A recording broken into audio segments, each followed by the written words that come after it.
अपने हाथों को उठाओ। परमेश्वर, आज का वचन मेरे लिए हो, मैं इसे सुनूं, मानूं, 100 गुना फलों को लेके आऊं। प्रार्थना करेंगे ऊंची आवाज में। जिसे वो मेरी दुआओं को आज छू। प्रभु यीशु मसीह के सामर्थी नाम में हम मांगते हैं। तारीफ करो जोर से खुदाबंद के नाम।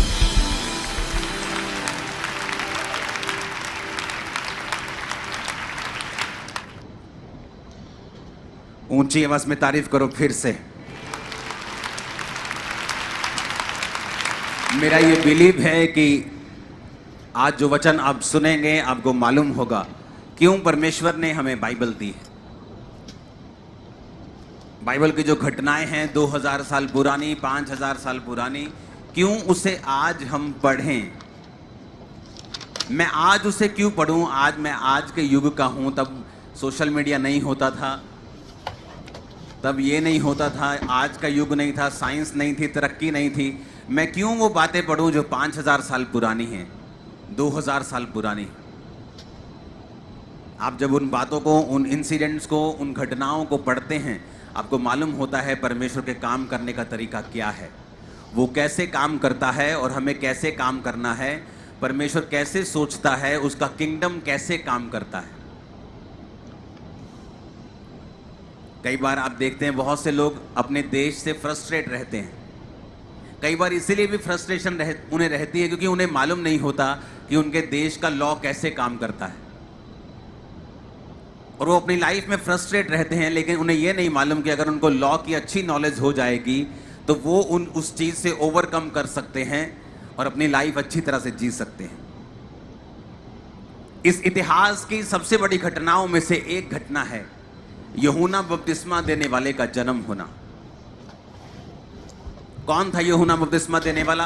बाइबल कहती है, जब हम लूका की पुस्तक को पढ़ते हैं, लूका 1 उसकी 5 आयत को पढ़ते हैं, तो लिखा, यहूदिया के राजा हेरोदेस के समय अबिया के दल में जकरिया नाम का एक याजक था और उसकी पत्नी हारून के वंश की थी। आप देखो, दोनों इस वंश के बारे में और इनकी बैकग्राउंड के बारे में हम बात नहीं करेंगे, ये भी एक विषय है बात करने का। लेकिन आज जिस विषय पे हम बात करेंगे वो अलग है। जिसका नाम अलीशिबा था, वो दोनों परमेश्वर के सामने धर्मी थे, प्रभु की सारी आज्ञाओं और विधियों के ऊपर निर्दोष चलने वाले थे। फिर भी उनके कोई संतान नहीं थी क्योंकि अलीशिबा बांझ थी और वो दोनों बूढ़े थे। जब वह अपनी दल की पारी पर परमेश्वर के सामने याजक का काम करता था तो याजकों की रीति के अनुसार उसके नाम पर चिट्ठी निकली कि वह प्रभु के मंदिर में जाके धूप जलाए।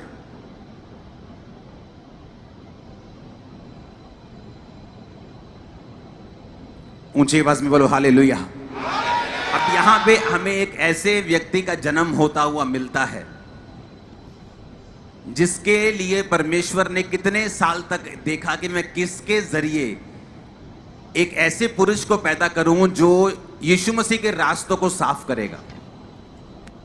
यूहन्ना की जो फर्स्ट बुलाहट थी, जो पहली बुलाहट और एकमात्र और सबसे बड़ी बुलाहट उसकी थी, वो ये थी कि लोगों को क्राइस्ट के बारे में अवेयर करना, यीशु मसीह के बारे में बताना कि वो देखो परमेश्वर का मेमना, ये देखो परमेश्वर, मेरे पास जो आने वाला है मैं उसकी जूती के तस्मे खोलने के योग्य नहीं हूं। मैं तुम्हें पानी से बपतिस्मा देता हूं, लेकिन मेरे बाद आने वाला तुम्हें आग से बपतिस्मा देगा, पवित्र आत्मा से बपतिस्मा देगा। उसकी लाइफ की जो मेजर बुलाहट थी वो थी क्राइस्ट के बारे में बताना। लेकिन एक ऐसे पुरुष को पैदा करने से पहले परमेश्वर ने यह देखा, क्योंकि यूहन्ना की जो अपब्रिंगिंग थी वो आसान नहीं थी। उसका जो पैदा होना और उसके बाद पैदा होने के बाद जवानी तक जो उसकी लाइफ थी वो इजी नहीं थी। बाइबल कहती है वो जंगलों में रहा। अगर हम वचन को पढ़ेंगे, लूका 1 उसकी 5 से 25, लूका 3 उसकी 2 से 20, लूका 7 उसकी 18 से 23 और यूहन्ना 1 उसकी 29 से 42 आयत। जब हम इन आयतों को पढ़ते हैं तो वचन क्या कहता है। वचन कहता है कि ये व्यक्ति टिड्डियां खाकर, टिड्डियां यानी कि एक फल होता था, एक हरी फली होती जिसे टिड्डी भी बोलते थे, और दाख मधु यानी शहद खाता था, वो दाख मधुनी शहद और टिड्डियां खाता था और जंगलों में रहता था। ऊंट के रोम का वस्त्र पहनता था। जंगली आदमी कहाँ रहता था? जंगल में।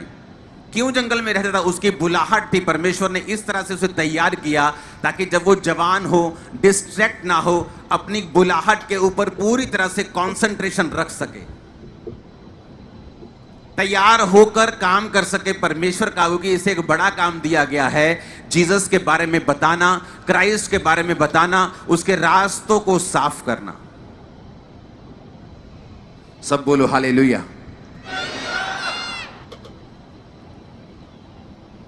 तो एक ऐसा जोड़ा चुना गया जो आत्मा में था,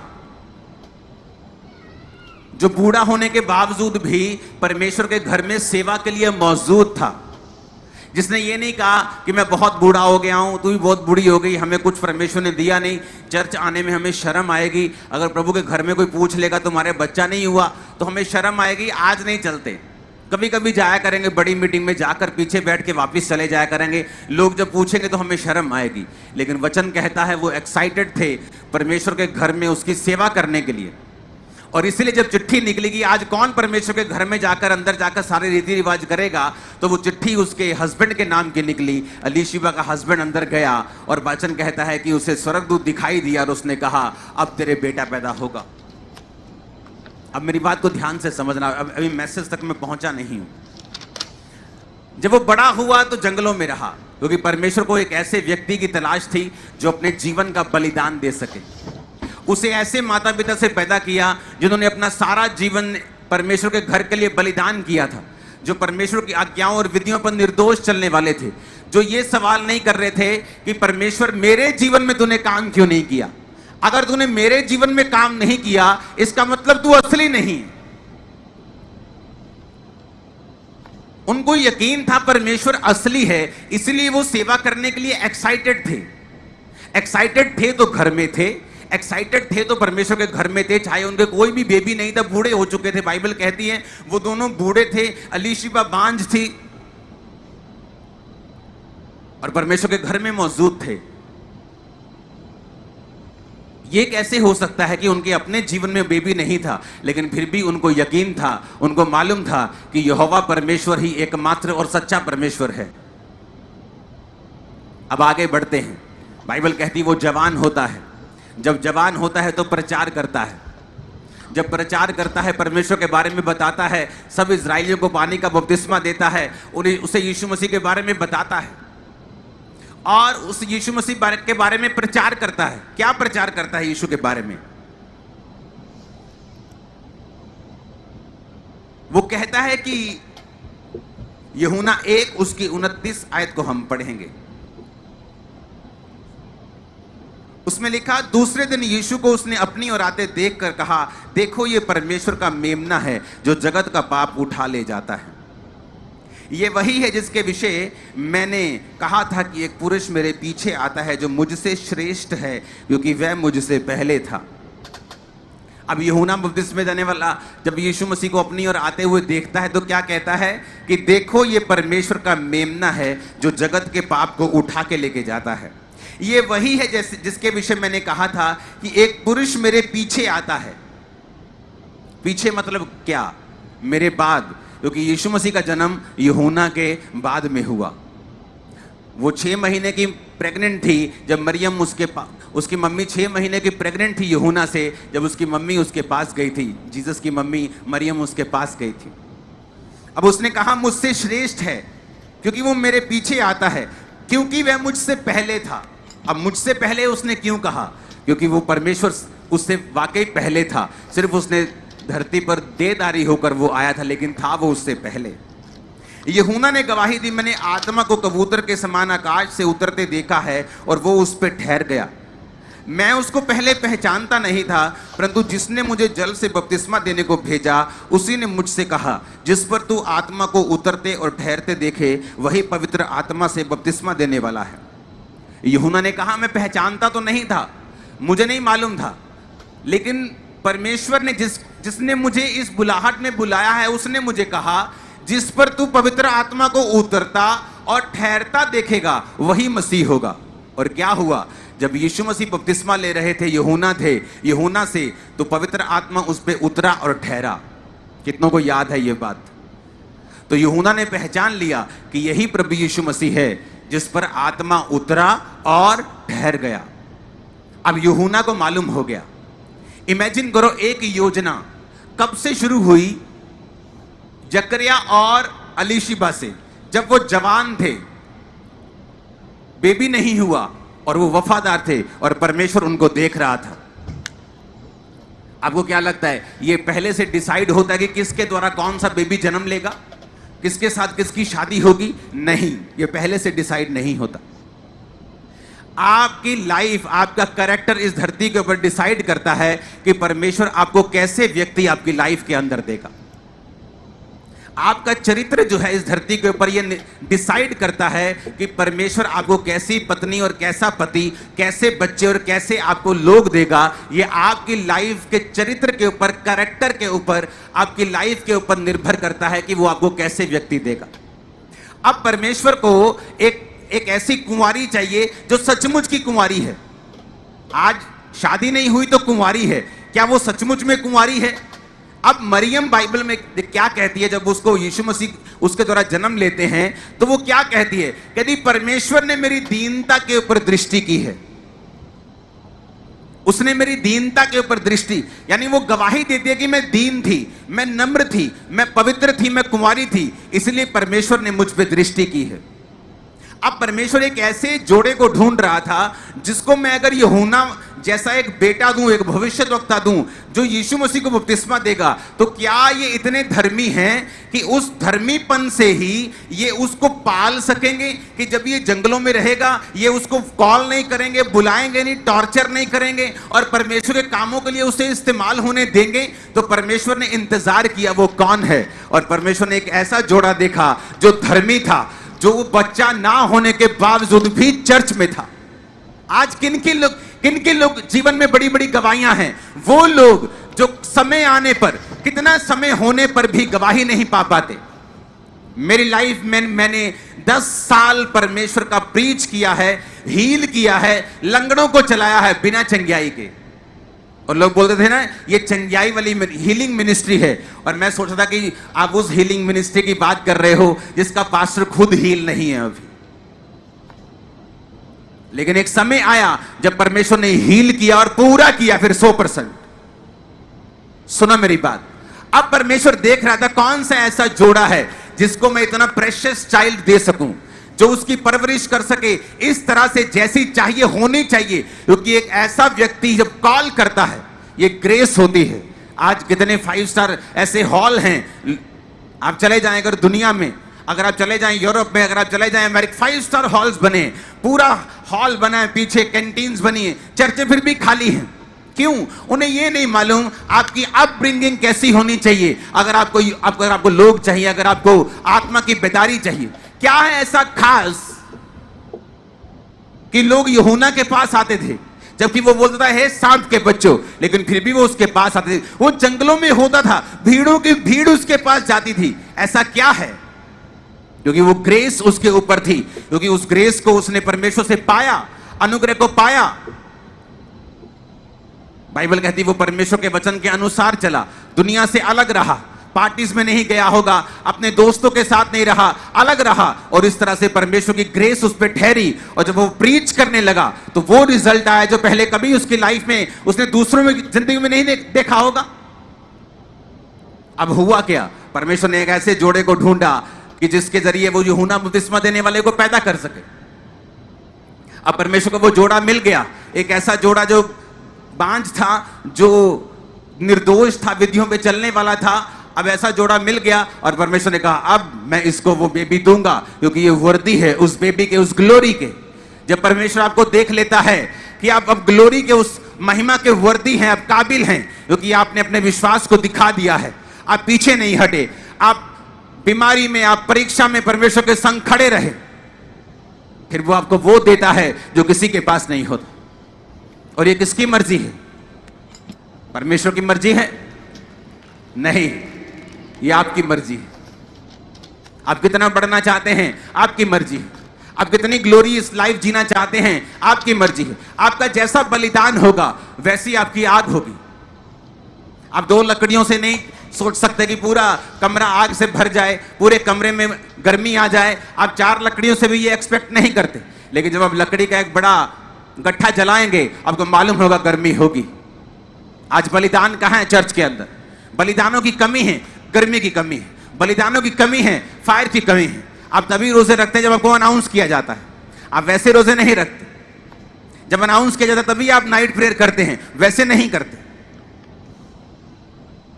आपको सिखाना पड़ता है, समझाना पड़ता है। कोई बात नहीं अगर आपकी लाइफ में गवाही नहीं आई तो, लेकिन बाइबल कहती है ये लोग परमेश्वर के साथ इतने वफादार थे कि बुढ़ापे तक भी बेबी ना होने के बावजूद भी वो परमेश्वर की सेवा के लिए एक्साइटेड थे, काम करना चाहते थे, परमेश्वर के घर में थे। अब आगे क्या हुआ? अब आगे क्या हुआ सुनेंगे। यूहन्ना दूसरे दिन लिखा, यूहन्ना और उसके चेलों में 2 जन खड़े हुए थे और यीशु जा रहा था। जब वो यीशु को देख रहे थे तो यूहन्ना ने यीशु की ओर दृष्टि करके कहा, देखो ये परमेश्वर का मेमना है। यूहन्ना के दोनों चेले यूहन्ना की ये बात सुनकर यीशु के पीछे हो लिए। अब यूहन्ना को मालूम था कि ये बंदा पवित्र आत्मा इस पे उतरा है, इस पे ठहरा है। मैंने बहुतों को बपतिस्मा दिया लेकिन किसी पे पवित्र आत्मा उतरा और ठहरा नहीं, इस पे उतरा और ठहरा, यानी ये जगत का मेमना है, ये यीशु मसीह है। और 2 चेलों के साथ वो खड़ा था। जब यीशु मसीह जा रहे थे तो 2 चेलों को बोला, देखो ये परमेश्वर का मेमना है। तो लिखा वो 2 चेले यूहन्ना को छोड़कर यीशु मसीह के पीछे हो गए। लेकिन आप जानते हैं एंड में क्या हुआ? जब आप लूका 7 उसकी 18 से 23 आयत पढ़ते हैं। ये मैंने आपको क्यों पढ़ाया? क्योंकि यूहन्ना को 100% ये मालूम था कि यही जगत का मेमना है, यही परमेश्वर है, यही यीशु मसीह है, यही असली परमेश्वर है। क्योंकि उसने परमेश्वर से भी निशानियों को देखा, पवित्र आत्मा उतरा और ठहरा, सब कुछ उसने देख लिया और कहा यह जगत का मेमना है, उसे पूरा मालूम हो गया। लेकिन अब आता है ट्विस्ट कहानी में। आप जब चर्च में आते हैं आपको सब कुछ मालूम हो जाता है, आप वचन पढ़ते हैं, आपको मालूम होता है कि नहीं यीशु मसीह वाकई जीवित परमेश्वर है, इसके जैसा और कोई परमेश्वर नहीं है। आप लोगों की लाइफ में टेस्टिमनीज को देखते हैं, आप सबकी लाइफ में गवाहियां देखते हैं। अच्छा वो देखो लंगड़ा चल पड़ा, अच्छा वो देखो कैंसर ठीक हो गया, अच्छा उसके 20 साल बाद बेबी हो गया। आप सारी टेस्टिमनीज को देखते हैं और आपको यकीन होता है कि हाँ वाकई यीशु मसीह जीवित परमेश्वर है। अब आता है कहानी में ट्विस्ट। अब वो मोड़ आता है जहां पर आपके विश्वास की परख होती है। अब बाइबल कहती है यूहन्ना जेल में डाल दिया गया। जब यूहन्ना जेल में डाल दिया गया तो वचन कहता है यूहन्ना को उसके चेलों ने सब बातों का समाचार दिया। यूहन्ना ने अपने चेलों में से 2 को बुलाकर प्रभु के पास पूछने के लिए भेजा, क्या आने वाला तू ही है, क्या मैं किसी और की बाट जो हूं? यूहन्ना जेल में चला गया क्योंकि उसके राजा के खिलाफ उसने प्रीच किया कि राजा तुझे ये पत्नी रखना उचित नहीं। तो वो राजा गुस्सा कर गया और उसने यूहन्ना को जेल में डाल दिया। जब जेल में डाल दिया तो यूहन्ना ने क्या अपने चेलों को भेजा पूछने के लिए, कहता क्या तू ही है आने वाला मसीही या मैं किसी और का इंतजार करूं? इमेजिन करो, जिस बंदे की लाइफ पैदा ही इस बात के लिए हुई थी कि वो यीशु मसीह के बारे में लोगों को बता सके, ये उसकी लाइफ के जीने का, पैदा होने का मकसद था। ये मकसद था कि उसके माता और पिता सारी उम्र बांझ रहे, लोगों की बातें सुनी, क्योंकि परमेश्वर एक ऐसे बच्चे को भेजना चाहता था जो जीसस को बैप्टाइज देगा, जीसस का एक तरह से धार्मिकता की गुरु होने की, मेंटर होने की पूरी करेगा और लोगों को बताएगा कि जगत का मेमना, परमेश्वर का मेमना यही है। यह प्रभु का मेमना जो जगत के लिए मार दिया जाएगा, वो यूहन्ना जो सारी अपनी उम्र जंगल में रहता है तैयारी के लिए कि जब वो बुलाया जाए प्रचार करने के लिए उसके लाइफ वर्दी हो और वो परमेश्वर के नाम में उसका प्रचार कर सके, वही यूहन्ना कहता है क्या तू ही है मसीही या मैं किसी और का इंतजार करूं? क्योंकि सब धर्मी हैं, हम सब धर्मी हैं। वाह वाह वाले धर्मी, प्रीचिंग वाले धर्मी, ये बोने वाले धर्मी, ये सब प्रार्थना करने वाले, उपवास करने वाले धर्मी, बशर्ते हमारी अपनी लाइफ में कोई परीक्षा ना आए। क्योंकि जब अपनी लाइफ में परीक्षा आई, सारे साइन दिखते थे, अच्छा आत्मा उतरा और ठहरा, यही जगत का परमेश्वर का मेमना है जो जगत के लिए उठा लिया जाएगा। अच्छा वो भी निशानी मालूम है। माता पिता सारी उम्र बांझ रहते हैं विधियों पर निर्दोष चलने के बावजूद भी, क्योंकि मैं पैदा हो सकूं। उसकी लाइफ इस तरह से परमेश्वर चलाता है कि वो जंगलों में रहता है, टिड्डियां और शहद खाता है। ये भी मालूम है, जब आया तो ये भी मालूम है कि ये मसीह है, बपतिस्मा दिया, पवित्र आत्मा को उतरते ठहरते देखा, लेकिन जब अपनी लाइफ में परीक्षा आई, कहता क्या तू ही है? अरे भाई, जिसके लिए तू पैदा हुआ, जिसके लिए तेरे माता पिता बांझ रहे सारी उम्र, जिस काम के लिए तू आया है धरती के ऊपर, जिस निशानियों को प्रभु ने तुझे दिखाया है, अब ऐसा क्या हो गया कि अब तू ही पूछता है कि तू ही मसीह है या मैं किसी और का इंतजार करूं? ऐसा ही होता है, ऐसा ही होता है विश्वासियों के साथ। जब तक तो अपने आसपास वो गवाहियों को देखते हैं, वाह वाह वाह बेबी हो गया, ओ वाह वाह वाह कैंसर ठीक हो गया, ओ बल्ले बल्ले बल्ले बल्ले बल्ले इतने लोग आ गए, तब तक तो सब ठीक रहता है, जब तक फाइनेंशियली ब्लेसिंग आ रही है। लेकिन जैसे ही कोई परीक्षा आती है, क्योंकि यूहन्ना सोच रहा था कि अगर तू परमेश्वर है, तू जानता है कि मैंने तुझे बपतिस्मा दिया है, अब तू मुझे जेल से छुड़ाता क्यों नहीं? ऐसे लोग बोलते हैं, ये बीमारी तो मुझे हील क्यों नहीं करता, ये वीजा मेरा क्यों नहीं आता, ये मेरे वाला बच्चा क्यों नहीं तो सुधारता परमेश्वर? क्योंकि आपको लगता है कि परमेश्वर आपके हिसाब से जवाब देगा, क्योंकि आपने परमेश्वर को मानकर उसको खरीद लिया है, आपने एहसान कर दिया है स्वर्ग के ऊपर कि उसको आपकी बात सुननी पड़ेगी और माननी पड़ेगी। और फिर होता है ठोकर खाने का समय शुरू, जब आप अपने हिसाब से परमेश्वर को काम करने के लिए बोलते हैं और वो आपका काम नहीं करता, फिर आप शक करने लगते हैं, क्या तू असली है? अगर तू असली है तो ये कर, अगर तू असली है तो वो कर। अरे तुझे पहले मालूम नहीं था वो असली है? जब वो तेरे जीवन में काम कर रहा था, जब तुझे परमेश्वर निशानियां दे रहा था, जब तेरे जीवन में असंभव और अचंभे काम हो रहे थे, तब तेरे को मालूम नहीं था? मालूम था। अब तेरे मन मुताबिक परमेश्वर एक काम नहीं कर रहा, अब तू परमेश्वर की योग्यता के ऊपर सवाल उठा रहा है।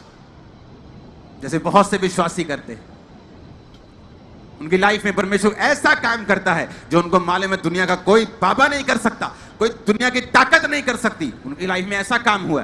किनकी लाइफ में? हर एक विश्वासी की लाइफ में ऐसा काम होता है, जब परमेश्वर ने दिखाता है चिन्ह के जरिए कि तेरी लाइफ में मैं जिंदा हूं, देख मैंने ये काम किया है, जैसा कोई नहीं कर सकता। फिर दूसरों के जरिए जब आप दूसरों की लाइफ में बड़े बड़े काम होते हुए देखते हैं, आपको मालूम होता है यार वाकई ये परमेश्वर है।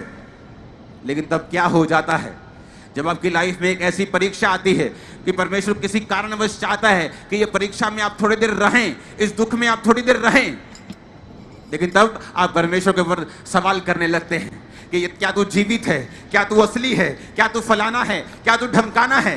तब शुरू होता है ठोकर खाने का समय, क्योंकि परमेश्वर आपकी तानों से काम नहीं करता। जब परमेश्वर के चेलों ने आके जब परमेश्वर को यूहन्ना के चेलों ने आके कहा कि हमें यूहन्ना ने भेजा है प्रभु जी, और उसने ये संदेश भेजा है कि तू ही मसीह है कि हम किसी और का इंतजार करें। परमेश्वर कहते हुए गाल सुनो इधर आओ। और बाइबल कहती परमेश्वर ने अंधों को चंगा किया, लंगड़ों को चलाया, कोड़ियों को शुद्ध किया, सब बीमारों को चंगा करके परमेश्वर ने कहा जाओ जो तुमने आंखों से देखा है यूहन्ना से कह दो, और यह भी कह दो धन्य है वो जो मेरे कारण ठोकर ना खाएगा, धन्य है वो। यीशु ने कहा मैं तेरा नौकर नहीं हूं कि तेरे ताने से मैं कहूंगा और भागा भागा आऊंगा। यूहन्ना अल्लाह भर चाबी जेल दी। परमेश्वर ने कहा जो कुछ तूने देखा है ना, 22 आयत में लिखा, यीशु ने कहा जो तुमने देखा और सुना है जाकर यूहन्ना से कह दो। अंधे देखते हैं, लंगड़े चलते फिरते हैं, कोढ़ी शुद्ध किए जाते हैं, बहरे सुनते हैं, मुर्दे जिलाए जाते हैं और कंगालों को सुसमाचार सुनाया जाता है, और धन्य है वो जो मेरे विषय में ठोकर ना खाए। कहता जो तूने देखा है ना, अब जाके बोल दो और कह दो उससे, और जाके बता दो। लेकिन यीशु मसीह उसे छुड़ाने के लिए फिर नहीं गए। और राजा की बेटी डांस कर रही है, राजा का जन्मदिन आया, ले ले ले ले ले ले ले डांस हो रहा है उधर। हाँ, देखो एक पापी बंदे को पता है कि अपने बॉस को खुश कैसे करना है, और एक आत्मा से भरा हुआ बंदा परमेश्वर को ताने देते ही जा रहा है, और एक पापी आदमी को मालूम है अपने बाप को खुश कैसे करना है। वो राजा महाराजा डांस बड़ा देखते थे, मुद्रा देखते थे, वो डांस कर रही है, खुश हो गई। क्या चाहिए बेटा तुझे? कहती मुझे तो मालूम नहीं क्या चाहिए, मम्मी ने पूछ के आनी। मम्मी से पूछा क्या चाहिए मम्मी? मम्मी कहती है साडे खिलाफ वो बोलता यूहन्ना ਇਹਦਾ सिर वड लिया, कहते ਇਹਦਾ सिर दे दे। कहती पापा मुझे यूहन्ना का सिर चाहिए। राजा उदास हुआ, पर अपने सामने बैठने वालों के कारण कि मैं पूछ चुका हूं तुझे क्या चाहिए, कहता जाओ और यूहन्ना का सिर काट कर इसे दे दो। और वो यूहन्ना का सिर काट के दिया और वो थाली में जाके मां के पास ले गए।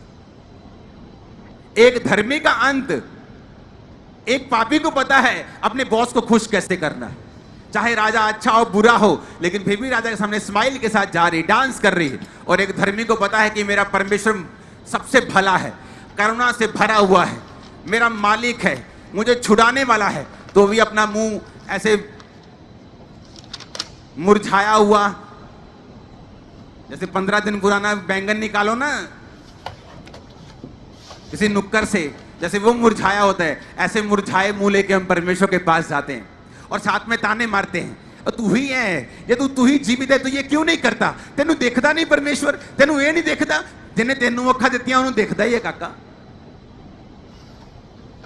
जिसने तुझे आंखें दी उसे दिख रहा है, उसे सब पता है, उसे नॉलेज है। तुम्हारी तरह अगर अलीशिबा और जक्कर ने भी ताने मारे होते तो उनको परमेश्वर इतना अच्छा बेबी ना देता।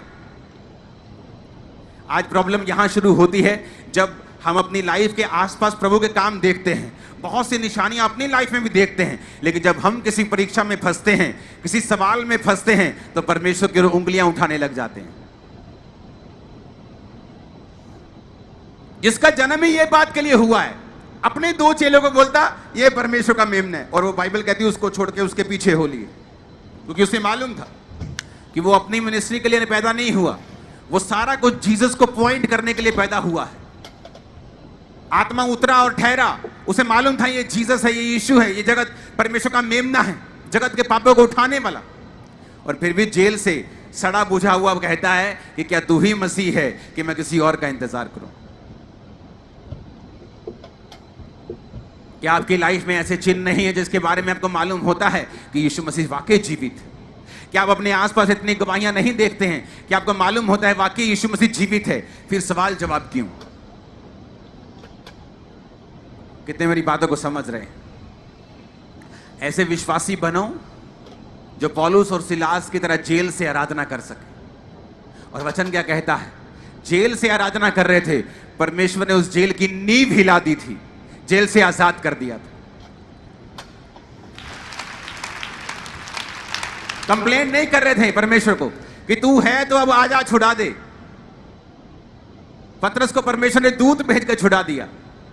जो परमेश्वर पतरस को छुड़ा सकता है, पौलुस सिलास को छुड़ा सकता है, जो ये भी कहता है कि मैं किसी का पक्षपात नहीं करता, क्या वो यूहन्ना को नहीं छुड़ा सकता था? शब्द, विश्वास के कर्म, आपकी परीक्षा के समय आपकी हैंडलिंग कैसी है परमेश्वर के सामने, ये बहुत फर्क पड़ेगा आपकी लाइफ कैसे चलेगी आगे। हालेलुया! ऊंची आवाज में हालेलुया का नारा मारो जरा।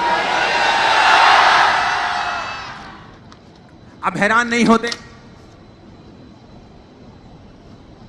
कि शैतान जिस तरह से यूहन्ना को परख रहा था, की तरह जन्म ही यीशु मसीह के बारे में बता। तू स्पेशलिस्ट है, स्पेशलिस्ट जीसस के बारे में बताने में तू एक ही है दुनिया पूरी में। और वही बंदा कह रहा है कि क्या तू ही है? वो ताना मार रहा था परमेश्वर को, क्योंकि अब आपकी लाइफ में परीक्षा है तो इसका मतलब ये नहीं है कि परमेश्वर भला नहीं है। आपकी लाइफ में कुछ ऐसा हो रहा है जो मन भाव नहीं है, जो कड़वा है, तो इसका मतलब ये नहीं है कि परमेश्वर मीठा नहीं है। आपकी लाइफ में वो नहीं हो रहा जो आपका फेवरेट है, तो इसका मतलब ये नहीं है कि परमेश्वर भला नहीं है।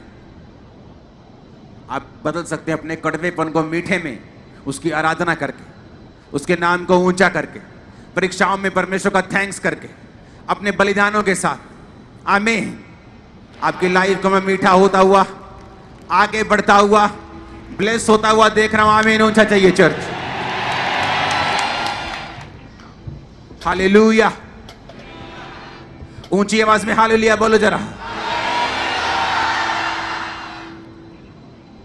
कितने इस वचन को समझ चुके हैं कि अगर आपकी लाइफ में कुछ नहीं हो रहा है अभी, कोई ऐसी घटना, कोई ऐसी गवाही, इसका मतलब ये नहीं है कि परमेश्वर दूसरों की लाइफ में काम नहीं कर रहा है। इसका मतलब ये नहीं है कि हम परमेश्वर के ऊपर सवाल उठाएं, क्योंकि वचन कहता है वो विश्वास से प्रसन्न होता है। मैंने एक बार नहीं देखा जब परमेश्वर जा रहे हो और कोई परमेश्वर को कह रहा हो, जे तू जीवंदा है ते आके मैनू चंगा करके दिखा, अगर तू जीवित है तो मुझे ठीक करके दिखा, मैं मान जाऊंगा। मैंने एक बार भी नहीं देखा कि यीशु मसीह रुके और अपने आप को साबित किया हो। लेकिन हां, जब लोगों ने पुकारा है, हे दाऊद की संतान मुझ पे दया कर, मुझ कुत्ते पे दया कर, जब उस औरत ने कहा कुत्ते भी वही चूर चार खाते हैं, जब उन्होंने परमेश्वर को विश्वास से प्रसन्न किया है, इसलिए बाइबल कहती है तेरे विश्वास ने तुझे चंगा किया, ना कि तेरे तानों और मेनों और अविश्वास। ताने और मेने देने से कुछ बदलेगा नहीं। मेरा एक्सपीरियंस है लाइफ का। आपकी लाइफ में कोई गवाही पैदा नहीं होगी, जो है वैसा ही रहेगा। जैसी मेंटल लाइफ है, जैसे मन के सवाल हैं, वैसे ही रहेंगे। ताने और मेने देने से कुछ बदलेगा नहीं, सब चीजें सेम सी रहेंगी। सिर्फ आपके मन का पीस ही है जो खत्म हो जाएगा। इसलिए बाइबल कहती है परमेश्वर के फाटकों से धन्यवाद करते हुए प्रवेश करो, स्तुति गाते उसके आंगनों में प्रवेश करो, थैंक्स गिविंग देते हुए उसकी हुजूरी में जाओ। तुम्हें सवाल करने की जरूरत नहीं है, क्योंकि तुम्हारे सवालों से वो दुखी नहीं होने वाला है या मूव होने वाला नहीं। वो तुम्हारे विश्वास से मूव होगा, तुम्हारे बीच से, प्रार्थना से, विश्वास से, तुम्हारे अड़े और खड़े रहने से गवाही होगी, ना कि तुम्हारे सवालों और तानों और मेनों से। इमेजिन करो, यीशु मसीह जब बपतिस्मा ले रहे थे तो यूहन्ना ने कहा, पिता प्रभु मैं तुझसे बपतिस्मा लेना चाहता हूं, तू मुझसे बपतिस्मा क्यों ले रहा है? परमेश्वर कहता धार्मिकता को पूरा करना उचित है कि तू मेरा मेंटर है, मैं धार्मिकता को पूरा करूंगा। इमेजिन करो, जीसस का एक ऐसा जन जो खास है, जब उसने ताने और मैंने दिए उसकी नहीं सुनी गई, तो तुम और मैं क्या हूं? कितने मेरी बात को समझ रहे हैं? और ये बहुत बड़ी मिस्टेक है जो पास्टर्स करते हैं, जो विश्वासी करते हैं।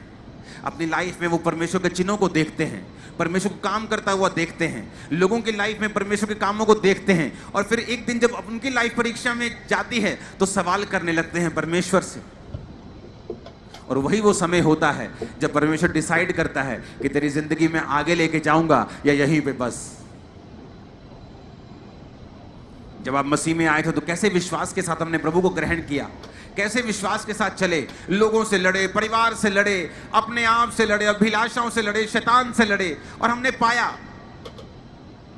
तो जो रूल लड़ाई का पहले था 20 साल बाद भी वही रूल है, 10 साल बाद भी वही रूल है, 5 साल बाद भी वही रूल है। आपको फिर विश्वास दिखाना है, फिर शैतान से लड़ना है, फिर अपने आप से लड़ना है, अपनी अभिलाषाओं से लड़ना है, और परमेश्वर आपको वही विक्ट्री देगा जो उसने आपको पहले साल दी थी, वही जीत फिर देगा जो आपको दूसरे साल दी थी। वो बदला नहीं है, उसका रूल बदला नहीं है, आत्मिक रूल बदले नहीं है। कितने मेरी बातों को समझ रहे हैं?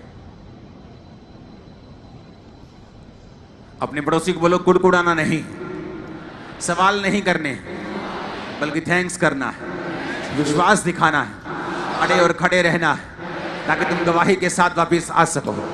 आमीन। खड़कने वाला चाहिए चर्च।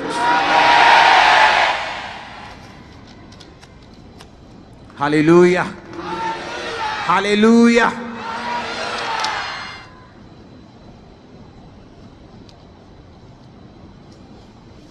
अपनी लाइफ का, अपने जीवन का सब कुछ परमेश्वर को देना है हमें, और जो कुछ हम परमेश्वर को देंगे उस पे आशीष रहेगी। आप सब चर्च आते? हाँ जी, हाँ जी, ऐसे हम सब चर्च आते हैं जी। हमारा एक बेटा नहीं आता, वो बहुत पढ़ता है, पढ़ता लिखता बहुत है, घर पे रहता है, पढ़ाई करता है। जीसस के पांव पे जब इत्र उंडेला गया तो चेलों ने कहा इसको 200 दिनार में बांटा जा सकता था।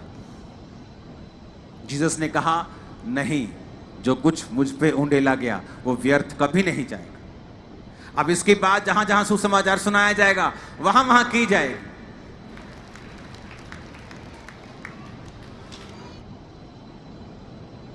आप उन मेंबर्स को घर छोड़ के आते हैं।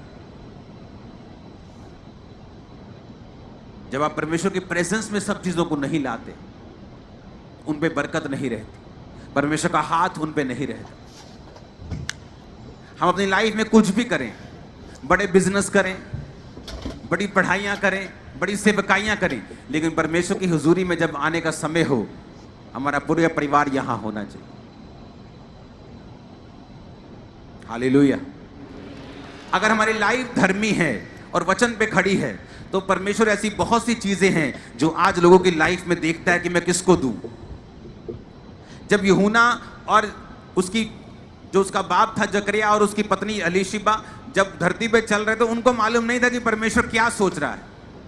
कि अब वो समय आ चुका जब जीसस जाएंगे, अब समय आ चुका है जब यूहन्ना जाएगा, उससे पहले तो वो उनको मालूम नहीं था। वो तो जस्ट परमेश्वर की आज्ञाओं को और विधियों पर निर्दोष चलने वाले थे।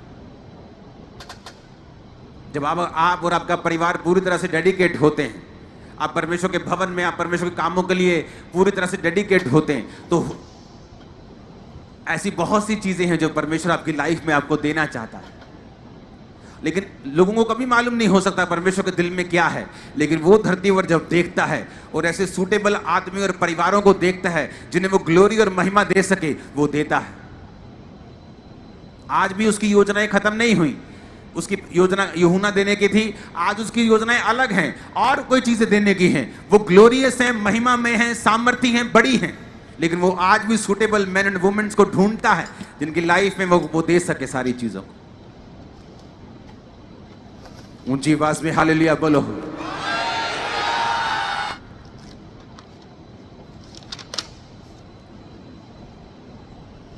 अपने हाथों को उठाओ। अगले हफ्ते में एक स्पेशल प्रार्थना करने वाला हूं। वो प्रार्थना होगी आपके पूरे परिवार की डेडिकेशन खुदा के लिए। अगले संडे आपका फुल फैमिली चर्चिस में होना चाहिए, ब्रांचेस में। यहां जहां भी आप जाते हैं ब्रांच में, यहां पर फुल फैमिली आपका चर्च में होना चाहिए। अगले संडे हम डेडिकेट करेंगे लोगों को, परिवारों को परमेश्वर के सामने, ताकि परमेश्वर अपनी महान योजनाओं को उनकी लाइफ में पूरा कर सके।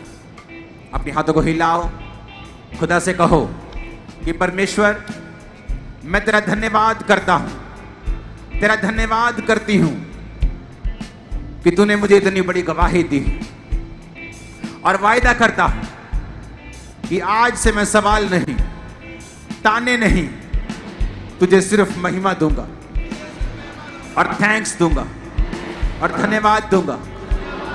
मेरे जीवन में उस बुलाहट के लिए मैं कभी भी शक नहीं करूंगा जो तूने मुझे दी है।